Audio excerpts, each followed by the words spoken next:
सदगुरु जी, बहुत बहुत स्वागत आपका रिपब्लिक भारत पर, महाभारत में।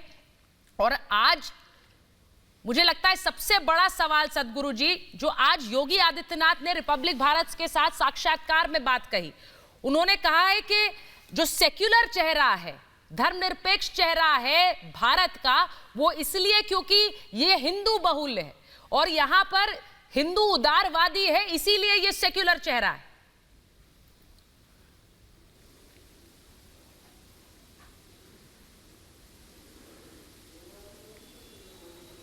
महाराज जी, आपको मेरी आवाज आ रही है? हाँ, आवाज आ रही जी। आ रही। सदगुरु जी, मैं चाहूंगी कि आप योगी आदित्यनाथ के इस बयान पर अपनी प्रतिक्रिया सबसे पहले दें, क्योंकि वो कहते हैं कि हिंदू उदारवादी है और हिंदू की वजह से ही, हिंदू बहुल होने की वजह से ये देश, और उत्तर प्रदेश के बारे में वो कह रहे थे कि सेक्युलर है। ये बात सत्य है, ये बात सत्य है कि यह देश हिंदू प्रधान है, जिसके कारण सेकुलरिज्म बचा हुआ है।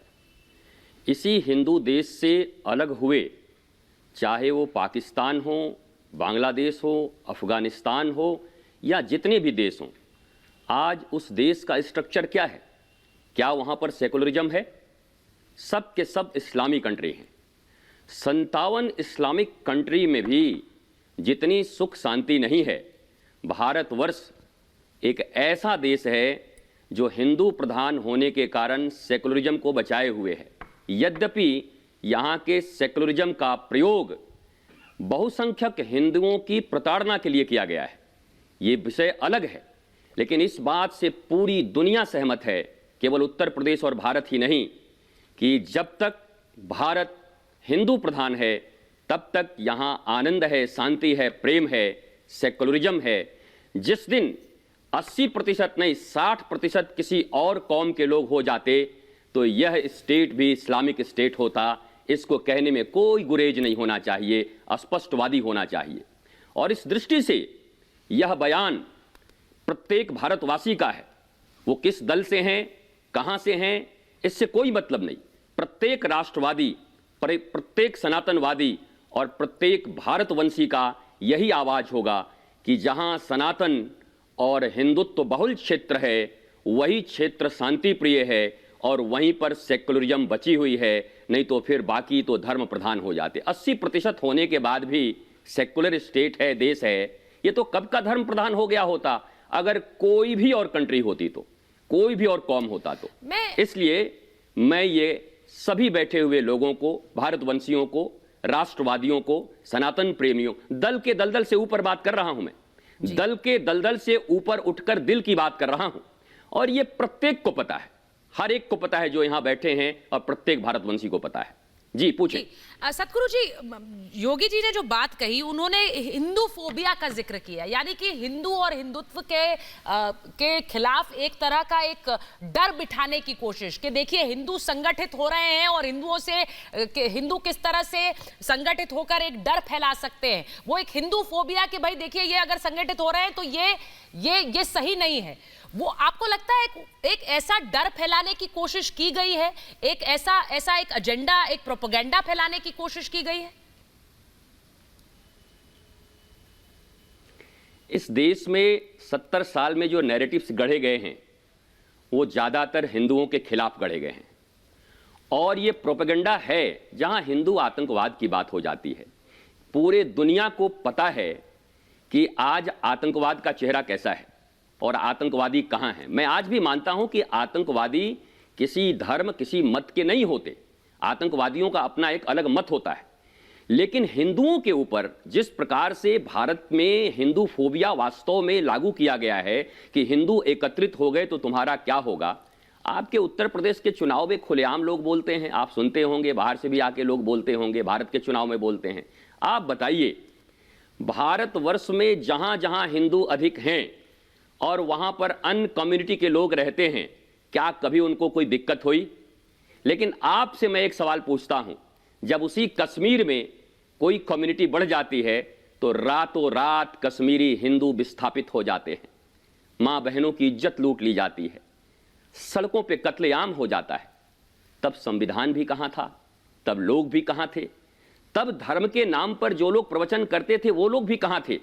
जो लोग कहते हैं हिंदू जहां आएंगे वहां पर ज्यादा आक्रमण हो जाएगा, हिंदू जहां होगा, सनातन धर्मी जहां होंगे वहां शांति होगी, स्वस्ति होगा, आनंद होगा, चाहे वो मुस्लिम रह रहे हों, चाहे क्रिश्चियन रह रहे हों, चाहे कोई भी हो, वहां होगा तो आनंद के साथ होगा। और पूरे भारतवर्ष में आप एक बार सर्वे करा लो, आपके पास तो न्यूज चैनल है, पता कर लो, जहां कम संख्या में मुसलमान हैं, ईसाई हैं और हिंदू ज्यादा संख्या में हैं, वहां कैसे सारे पर्व एक साथ मिलकर मनाए जाते हैं। लेकिन आप एक चीज और देख लेना, जहां संख्या बढ़ गई और हिंदू कम हो गया, वहां पर असहिष्णुता हो जाती है, रोक होने लगते हैं, होली मत मनाओ, दीपावली मत मनाओ, नगाड़े मत बचाओ, ये मत करो। क्या ये आपसे छुपी हुई है? मैं एक सनातन परंपरावादी संत हूं, साधु हूं और भारत का एक नागरिक हूं, संविधान का पालन करने वाला हूं, पर मेरा एक मानना और है कि संविधान मनुष्यों के हित के लिए बनाई गई है, मनुष्य संविधान के लिए नहीं बनाए गए हैं। मनुष्य कष्ट में हो, दुख में हो और संविधान चलता रहे। संविधान का अर्थ है जो नियम, जो नीति, जो विधान मनुष्यों को आनंद दे सके, राष्ट्र की प्रगति करा सके, राष्ट्र में एकता ला सके। इसलिए मेरा ऐसा मानना है हिंदुओं का बहुसंख्यक होना जरूरी है। यही नहीं, पूरे विश्व में अगर हिंदुत्व बढ़ता है तो हर जगह शांति, प्रेम और आनंद बढ़ेगा, ऐसा मैं मानता हूं। और आप किसी भी आलोचक से पूछो, किसी भी जो कम से कम पूर्वाग्रह से ग्रसित नहीं है, किसी दल के दलदल में नहीं है, दल के दलदल से उठकर किसी राष्ट्रवादी भारतवासी से पूछो, दुनिया के किसी व्यक्ति से पूछो जो आतंकवाद से पीड़ित हैं, वो कहेंगे हिंदुत्व एक सहिष्णु धर्म है, सनातन एक सहिष्णु धर्म है और ये जहां रहते हैं वहां आनंद होता, एकता होता, प्रगति होती और शांति होती। सदगुरु जी, हालांकि आप राजनीतिक नहीं बोलते हैं, राजनीति पर आप राजनीति से जुड़े हुए नहीं हैं, लेकिन मैं इसलिए आपसे पूछ रही हूं क्योंकि योगी आदित्यनाथ खुद एक संत हैं, एक योगी हैं, और जब उनको उस भेष में देखा जाता है तो शायद इस तरह की क्या एक सोच आगे बढ़ाने की कोशिश की जाती है कि ये सिर्फ एक धर्म विशेष का प्रतिनिधित्व करते हैं, जबकि वो खुद ये कह रहे हैं कि हिंदू और हिंदुत्व ये एक जीवन शैली है, ये किसी एक धर्म के प्रचार नहीं है सिर्फ।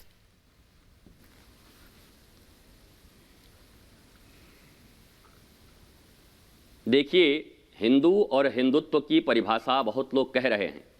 मैं एक ही बात कहता हूं, जब बात धर्म की आती है तो कुछ लोग धार्मिक हो जाते हैं, जब बात संविधान की आती हो तो संवैधानिक हो जाते हैं।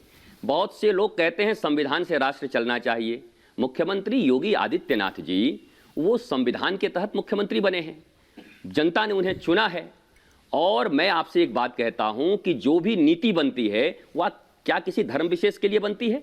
क्या किसी धर्म विशेष के लिए बनाया गया है? जो भी नीतियां बनी हैं उत्तर प्रदेश के 23 से 24 करोड़ जनता के लिए बनी है। अगर वो कोरोना के दौर में सबको अगर मुफ्त राशन दिए गए तो क्या धर्म देखकर दिया जाता है? मैं राजनीतिक व्यक्ति नहीं हूं, अगर किसी दूसरे दल की भी सरकार होती तो शायद वो ही करती, लेकिन ये दल विशेष होने के कारण किसी के हिंदू और हिंदुत्व के ऊपर हमला करना मैं उचित नहीं समझता। हो सकता है मैं योगी आदित्यनाथ जी से, मुख्यमंत्री जी से या पार्टी से 100% कोई सहमत ना हो, मैं भी ना हूं, लेकिन जो कार्य हिंदू, हिंदुत्व, राष्ट्रवाद, राष्ट्र की प्रगति और मनुष्य की प्रगति के लिए हो रहा है उसमें तो सबको साथ देना चाहिए, सबको एक साथ बोलना चाहिए। और हिंदुत्व फोबिया बनाकर हिंदुओं के प्रति जो अपराध कराए जा रहे हैं, हिंदुओं को जो आतंकवादी दिखाया जा रहा है, अरे जो जीवन भर रंगों का त्योहार मनाता है, जो रंग लगाता है लाल पीले हरे, वो कभी किसी पशु पक्षी की हत्या करके कभी रंग नहीं बहाता, खून नहीं बहाता, लहू नहीं बहाता। आप उनके देवी देवताओं के नंगे चित्र बना दीजिए, फिर भी हिंदू अपना बैठा हुआ अपना साधना कर रहा है, कहीं कोई कत्लेआम नहीं करता, कोई रक्त नहीं बहाता, और उसके बाद भी आप हिंदू आतंकवादी कहते हैं कि हिंदू जहां ज्यादा हो गए वहां पर आतंकवाद बढ़ जाएगा, बाकी धर्मों को तकलीफ हो जाएगी। अरे हिंदू और सनातनवादी अगर रहेंगे तो पूरे विश्व में सांस्कृतिक उत्थान होगा और सारे विश्व के लोग आनंदित रहेंगे। और मैं समझता हूं आप कभी किसी राष्ट्रवादी, मुसलमान, क्रिश्चियन किसी से भी पूछिएगा तो वो भी आपको यही कहेगा, हम हिंदुस्तान में जितने सुरक्षित हैं, जितने आनंदित हैं, उतने और किसी कंट्री में कहीं भी नहीं हैं, ये उनको भी पता है। जगत गुरु जी, मैं एक आखिरी सवाल आपसे जरूर पूछूंगी। जैसे मैंने, क्योंकि ये जो हमने साक्षात्कार किया ये यूपी चुनाव से जुड़ा हुआ था, और ये जो जो बात योगी आदित्यनाथ ने कही, उन्होंने कहा कि एक हिंदू और हिंदुत्व के खिलाफ प्रोपेगेंडा है।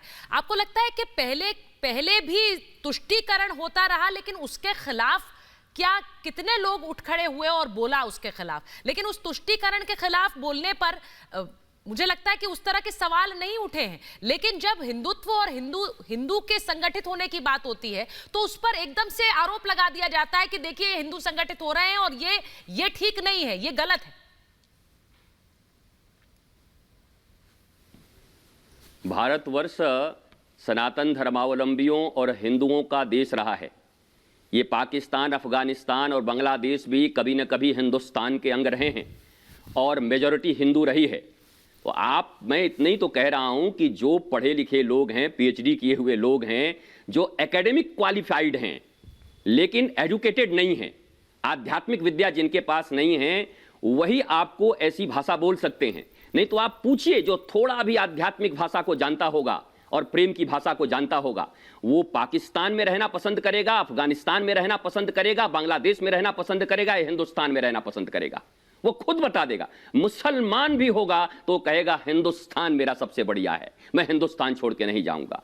क्योंकि आपने देखा अफगानिस्तान में गुरु ग्रंथ साहब लाने के लिए कितनी तरद्दुत करनी पड़ी, उठा के लाने पड़े। अरे एक यही देश है जहां हिंदू ज्यादा हैं, सनातन धर्मावलंबी ज्यादा हैं। जो भी पैनल में भी बैठे हैं, चाहे किसी दल में हो, मैं हाथ जोड़कर कहता हूं, सत्य का अवलंबन करें और ये बात जरूर कहें कि हिंदू है तो राष्ट्र है, हिंदू है तो सेकुलरिज्म है, हिंदू है तो शांति है। और एक बात और पूछूंगा, 70 साल से वास्तव में जब ये होता था तुष्टीकरण, तब हमारी आवाज क्यों नहीं निकलती थी? मैं सैकड़ों ऐसे उदाहरण बता सकता हूं, लेकिन लोग कहेंगे राजनीतिक हो गए। हालांकि ये भी आपको एक बात क्लियर कर दूं, राजनीतिक व्यक्ति कह के और साधुओं को अलग कर देते हैं। राजनीति धर्म का एक अंग है। मैं आपसे पूछना चाहता हूं, धर्म का अर्थ होता है बीइंग एंड बिकमिंग, बचना और बढ़ना, सबको बचाओ, सबको बढ़ाओ, सबके लिए एक सुंदर स्पेस हो, सबके प्रगति के लिए एक जगह जहां पर हो, उसको धर्म कहते हैं। अब मैं पूछता हूं, राजनीति धर्म से चलनी चाहिए या अधर्म से चलनी चाहिए? क्या कोई इस पैनल में बैठा हुआ व्यक्ति आपसे, जिससे आप पूछोगे, वो कहेगा कि अधार्मिक राजनीति होनी चाहिए? राजनीति धर्म का एक अंग है और पूर्णतः धार्मिक राजनीति होनी चाहिए। अधार्मिक होने के कारण तो भारतवर्ष को इतना भुगतना पड़ रहा है। भारत अगर धार्मिक राजनीति प्रारंभ कर दे तो भारत के प्रत्येक नागरिक आनंदित रहेंगे, चाहे वो जिस मत के अवलंबन करने वाले हों। मैं बार बार कह रहा हूं, मुस्लिम हो, क्रिश्चियन हो, हिंदू हो, सभी आनंद में रहेंगे अगर भारत धर्म की परंपरा, अभी तो अधार्मिक परंपरा से चल रही है, तुष्टीकरण की नीति से चल रही है, अल्पसंख्यक बहुसंख्यकवाद का ये एक खेल चल रहा है। लेकिन मैं ये कहता हूं, हिंदुस्तान तभी तक सुरक्षित है, और ये करोड़ों नहीं अरबों लोग कहेंगे, जब तक हिंदू बाहुल्य क्षेत्र हिंदुस्तान बना हुआ है। जैसे ही कम हुए, 40%, 50% हुए, ये हिंदुस्तान नहीं रहेगा। ये चैनल भी ऐसे चैनल नहीं रहेगा, सब में लग जाएंगे इस्लामिक स्टेट के झंडे। ये सबको पता होगा, जो लोग राजनीति भी कर रहे होंगे। पर तात्कालिक राजनीति के लिए भारत के आने वाले पीढ़ियों का आप वध मत करिए। भारत की आने वाली पीढ़ियों के विषय में सोचिए, उसमें आपके भी बच्चे हैं, आपके भी अपने नौनिहाल हैं। इसलिए भारत को सुरक्षित रखना है तो ये हिंदू बाहुल्य और सनातन प्रकृति का धर्म वाला देश ही रहना चाहिए। संविधान से ही चले, पर बहुसंख्यक हिंदू हैं तभी सुरक्षा है। जी।